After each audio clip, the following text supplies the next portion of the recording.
विदेश मंत्री एस जयशंकर ने चीन के साथ भारत के रिश्तों पर बात की। उन्होंने कहा कि साल 1988 में तत्कालीन प्रधानमंत्री राजीव गांधी चीन गए थे। विदेश मंत्री ने कहा कि उनका फोकस इस बात पर था कि हमारे संबंध सीमा पर शांतिपूर्ण हों। एस जयशंकर ने यह भी कहा कि उस वक्त दोनों देशों के बीच समझौतों की एक सीरीज के जरिए इसे मजबूती देने की कोशिश की गई थी, जिससे संबंधों में शांति को लेकर विश्वास पैदा हुआ था। विदेश मंत्री ने कहा कि दोनों देशों के बीच हुए उस वक्त के समझौतों में कहा गया था कि सेनाओं को बॉर्डर पर नहीं लाएंगे। विदेश मंत्री ने कहा कि साल 1975 के बाद एक छोटी सी झड़प हो गई थी, हालांकि इस दौरान बॉर्डर पर किसी की जान नहीं गई थी।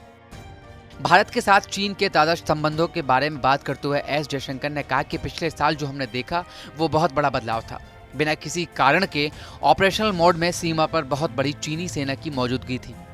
विदेश मंत्री ने कहा कि जब बॉर्डर पर सेना की बड़ी संख्या में मौजूदगी का हमने विरोध करना शुरू किया तो पिछले साल जून में बहुत बड़ा संघर्ष हुआ। इस संघर्ष में बहुत से लोगों की जान चली गई।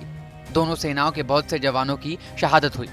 विदेश मंत्री ने कहा कि इस घटना ने द्विपक्षीय संबंधों पर गहरा असर डाला है। उन्होंने कहा कि भारत और चीन के संबंधों को कैसे पटरी पर लाया जाए मौजूदा वक्त में ये बहुत बड़ी चुनौती है। विदेश मंत्री एस जयशंकर ने सोमवार को कहा कि दुनिया अंतर्राष्ट्रीय संबंधों के नए चरण में प्रवेश कर रही है। उन्होंने कहा कि मौजूदा वक्त में अगर हम वैश्विक दबदबे के लिहाज से देखें तो अमेरिका एक मजबूत शक्ति के तौर पर स्पष्ट रूप से संघर्ष कर रहा है।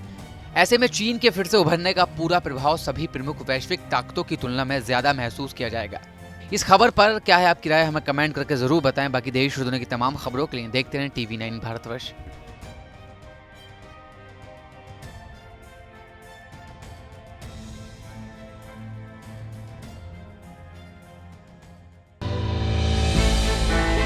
हमने की गलती फिर एक बार, कोरोना ने किया दोबारा प्रहार। मास्क, 2 गज दूरी, करें अपनी सुरक्षा पूरी। कोरोना टीका हम सबको लगाना है, मिलकर साथ समझदारी से कोरोना को हराना है।